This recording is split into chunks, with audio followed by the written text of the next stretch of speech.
بسم اللہ الرحمن الرحیم۔ داستان محمد صلی اللہ علیہ وآلہ وسلم۔ بات یہاں تک پہنچی تھی کہ ہر ظلم جبر کر کے دیکھ لیا کفار نے۔ دار ارقم کے واقعہ سن لیے، صفا پہاڑی کا واقعہ آپ نے سن لیا، پھر حضرت بلال کے ساتھ جو کچھ ہوا آپ نے سن لیا، پھر ہجرت حبشہ کا واقعہ آپ نے کل سن لیا، اور کل ہم نے یہاں ختم کیا کہ اب اور آگے بڑھیں گے یہ کفار، اور ہم نے سوال چھوڑا کہ اب کیا کر لیں گے؟ سب تو کر لیا، طنز، تانے، پتھر، کاٹے، تشدد، شہادتیں، اور ہجرت کی تو وہاں بھی آ گئے، تو وہ حبشہ میں بھی رسوا ہوئے، اب کیا کر لیں گے یہ؟ تو ہم نے کل بات یہاں پر چھوڑی تھی کہ اب یہ کچھ ایسا کریں گے کہ اب یہ سانسوں کو محدود کرنے کی کوشش کریں گے، ایک عجب کام کریں گے۔ وہ کام کیا تھا اور اس کا انجام کیا ہوا، آج عرض کرتے ہیں۔ ایک دن مکے کے سردار جمع ہوئے، باتیں ہوئی، مشورے ہوئے، پلاننگ یہی ہوئی کہ بھائی کس طرح یہ سلسلہ پھیلتا جا رہا ہے اسلام، ہم پیدر پہ ہم کوششیں کر رہے ہیں، کچھ کامیابی نہیں ہو پا رہی، کیا کریں؟ مشاورت کے بعد ایک فیصلہ ہوا، عجیب فیصلہ ہوا، سنگ دل فیصلہ ہوا، بلکہ ایک معاہدہ ہوا، یعنی کہ ایک سٹیپ آگے بڑھے۔ they meant business, they were serious about it۔ ایسا نہیں ہے کہ بس طے کر لیا بات ختم ہو گئی، نہیں، باقاعدہ لکھی بات وقت جاتی ہے نا کہ بھائی اب سب بیٹھے ہیں، دیکھو اب اس کو لکھ رہے ہیں ہم، تاکہ پھر کوئی مکرے گا نہیں کل کو، یہ ہونا ہے کام، زبانی جمع خرچ نہیں ہے۔ معاہدہ ہوا، ایسا معاہدہ جو تاریخ میں ظلم کی مثال بن گیا، آج بھی ہے۔ طے کیا ہوا؟ اس معاہدے میں طے کیا گیا کہ رسول اللہ صلی اللہ علیہ وآلہ وسلم کا خاندان بنی ہاشم سے کوئی خرید و فروخت نہیں کرے گا۔ معاہدے میں طے ہوا اور لکھ دیا گیا خاندان بنی ہاشم سے کوئی لین دین نہیں کرے گا۔ معاہدے میں طے ہوا، لکھ دیا گیا خاندان بنی ہاشم سے کوئی رشتہ طے نہیں کرے گا۔ معاہدے میں طے ہوا اور لکھ دیا گیا خاندان بنی ہاشم سے کوئی ملاقات نہیں کرے گا۔ معاہدے میں طے ہوا، لکھ دیا گیا خاندان بنی ہاشم سے، رسول اللہ کے خاندان سے کوئی کسی قسم کی مدد نہیں پہنچنے دے گا، یعنی مکمل بائیکاٹ۔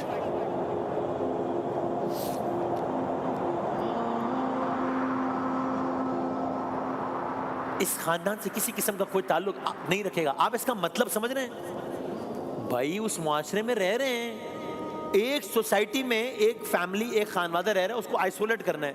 اس کا مطلب کیا ہوا؟ اس کا مطلب یہ ہوا کہ جب صبح ہوگی اور بھوک لگے گی اور کھانا کھانا ہوگا تو بازار جائیں گے نا کھانا خریدنے کے لیے، تو دکاندار بیچے گا نہیں۔ اس کا مطلب کیا ہوا؟ اس کا مطلب ایک سوسائٹی میں رہ رہے ہیں، جب اگلا دن آئے گا تو لوگ اس سے ملیں گے نا، تو کوئی بات نہیں کرے گا۔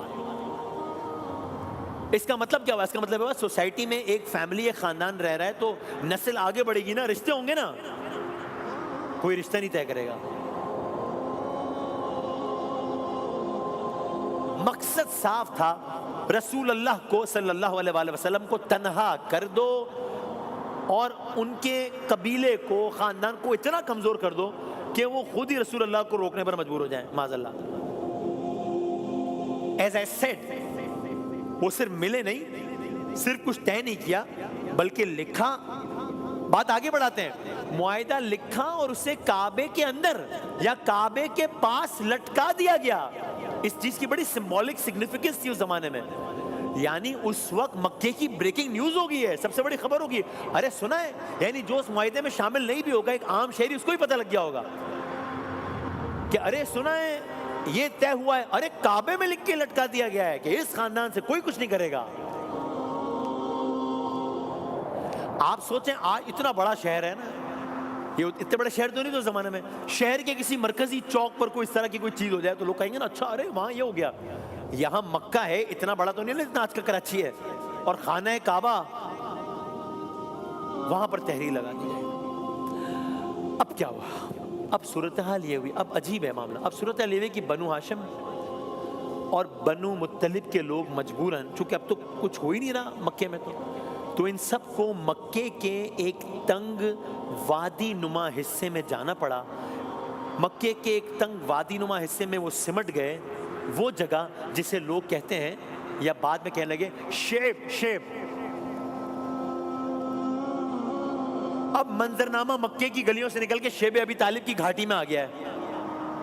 شعب ابی طالب، یعنی ایک پوری برادری، ایک پورا خاندان. کس کا خاندان؟ رسول اللہ کا خاندان. اس سے بڑا کوئی خاندان ہے دنیا میں؟ ایک پوری برادری، اپنے بزرگ، اپنی مائیں، اپنی بہنیں، اپنے بچے، اپنی عورتیں، سب ایک محدود جگہ میں محصور ہو گئے. جیل ہو گئی نا ایک طرح کی. یعنی یہ ستم کی انتہا نہیں ہے کہ باہر مکے میں تو چہل پہل ہو، ہاں یہ ظلم کی انتہا نہیں ہے کہ باہر مکے میں تو بازاروں میں رونقیں ہوں، یہ ظلم کی انتہا نہیں ہے کہ گھاٹی کے باہر کی دنیا کچھ اور ہو، یہ ستم کی انتہا نہیں ہے کہ باہر گھاٹی کے تو قافلوں کی آمد ہو، یہاں اندر ایک سناٹا ہو، ایک گھٹن ہو، ایک بے بسی ہو، اور رسول اللہ کی فیملی ہو.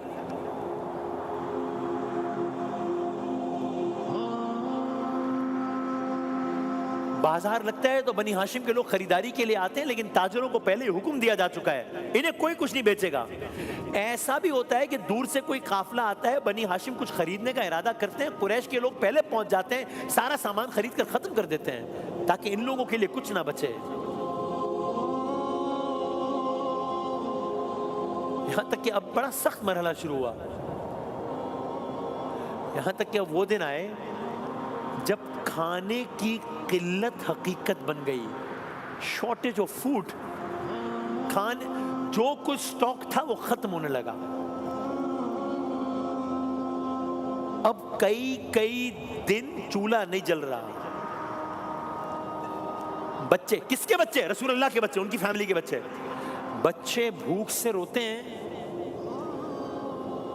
بچے پیاس سے بلکتے ہیں، اور ماں سینے سے لگا کے کہتی ہے صبر کرو اللہ دیکھ رہا ہے. ماں کی آنکھیں بھی لیکن بھیگ جاتی ہوں گی نا، کیونکہ وہ ماں ہے، دل ہے، پتھر تو نہیں ہے. شیب ابی طالب کی ان گھاٹیوں میں رات کے سناٹے میں بچوں کے رونے کی آوازیں ہیں. باہر مکے کے گھروں میں کھانا پک رہا ہے، باہر مکے کے گھروں میں خوشبوئیں اٹھ رہی ہیں، اندر یہاں پیٹ خالی ہیں، آنکھیں نم ہیں، لبوں پہ دعا ہے. یہ کون لوگ ہیں؟ کائنات کی عظیم ترین ہستی اور ان کے قریبی لوگ، ان کی فیملی.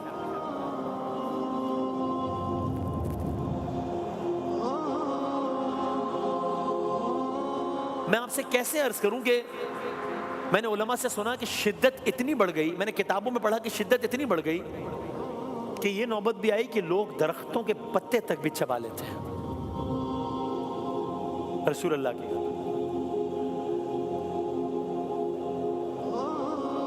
میں آپ سے کس منہ سے عرض کروں کہ میں نے علماء کرام کی زبان سے یہ تک سنا کہ نوبت یہاں تک آئی کہ بنی ہاشم کی، اب آپ اپنے بچوں کو ذہن میں رکھیں، یہاں تک نوبت آئی کہ بنی ہاشم کے پھول جیسے بچے بھوک سے تڑپ رہے ہیں، پیاس سے بلک رہے ہیں، اور اس کے سوا کوئی چارہ نہیں ہے کہ سوکھے چمڑے ابال کر اس کا پانی ان کے حلق میں ٹپکا دیا جائے.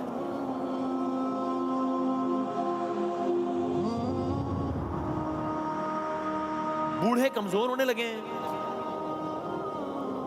بچے دبلا پن اڑنے لگے ہیں، عورتوں کی آنکھوں میں تھکن آ گئی ہے جو زبان سے اور رسول اللہ دیکھ رہے ہیں، سب رسول اللہ سب دیکھ رہے ہیں.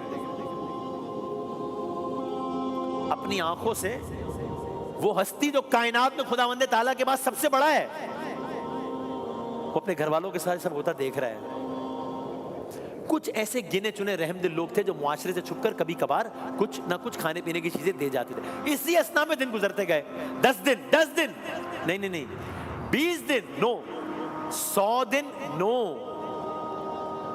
500 دن نہیں، 1000 دن، 3 سال اس عالم میں گزارے ہیں رسول اللہ نے اپنی فیملی کے ساتھ. یہ محاصرہ 3 سال تک چلتا رہا. 3 سال یہ 3 دن نہیں ہوتے. 3 سال میں بچے بڑے ہو جاتے ہیں، چہرے بدل جاتے ہیں، جسم سوکھ جاتے ہیں، اور دلوں میں ایک لمحہ صدی بن جاتا ہے جب ایسے عالم میں گزر رہا ہو.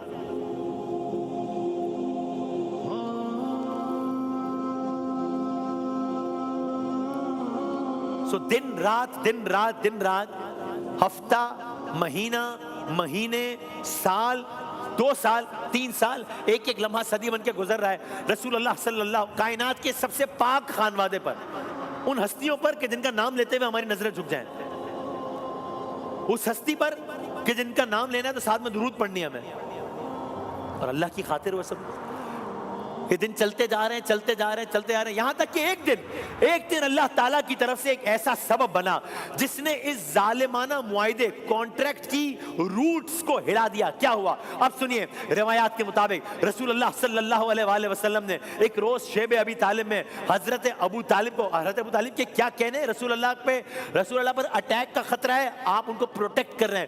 حضرت ابو طالب کو شیب ابی طالب میں رسول اللہ صلی اللہ علیہ وسلم نے بتایا کعبے میں لٹکا ہوا وہ معاہدہ، اسے دیمک نے یا کہہ لیجئے کیڑے نے کھا لیا ہے۔ اس معاہدے میں لفظ اللہ بھی لکھا تھا، صرف اللہ کا نام یا وہ حصہ باقی رہ گیا ہے جس میں اللہ کا ذکر ہے، باقی یہ معاہدہ ختم ہو گیا ہے۔ یا رسول اللہ صلی اللہ علیہ وآلہ وسلم،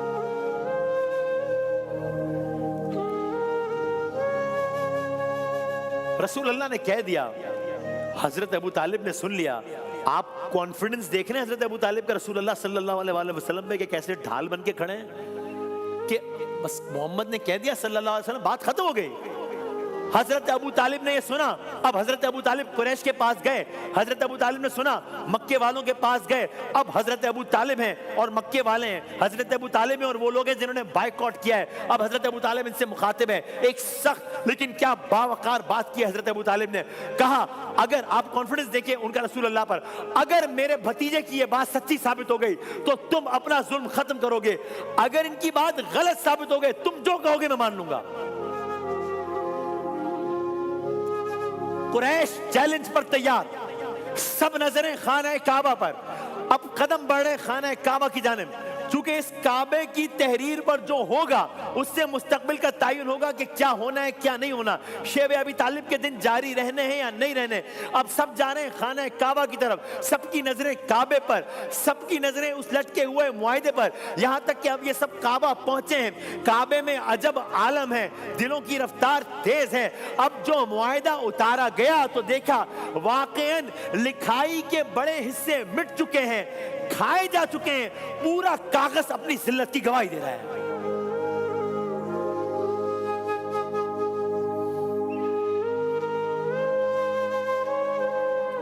فدا کا ابی و امی یا رسول اللہ صلی اللہ علیہ وسلم۔ یہ منظر قریش کے لیے ایک جھٹکا تھا، جو معاہدہ وہ کعبے میں لٹکا کر اپنی فتح سمجھ رہے تھے وہی معاہدہ ان کے ظلم پر گواہ بن گیا۔ شیب ابی طالب کا معاشرہ ختم ہو گیا، آزمائشیں ختم ہو گئی۔ نہیں، یہ میں نے غلط کہا، یہ والی آزمائش ختم ہو گئی، آزمائشیں ختم نہیں ہوئی۔ ابھی رسول اللہ کی زندگی میں ایک ایسا وقت آنا ہے جس نے آپ کے دل کو بہت گہرا غم دیا ہے۔ اب کیا ہوگا اس سے زیادہ؟ جو بات باتوں سے شروع ہوئی تھی، تانوں تک بڑھی، کانٹوں تک پہنچی، تشدد تک پہنچی، شہادتوں تک آئی، حبشہ تک گئی اور شیب ابی طالب پر آ گئی۔ اب اور کیا ہوگا؟ ایسا ہوگا کہ جو کہ آپ کے دل کو گہرے غم میں ڈبو دے گا۔ رسول اللہ کو اب کیا سہا ہے میرے اور آپ کے رسول نے؟ کلرز کریں گے انشاءاللہ۔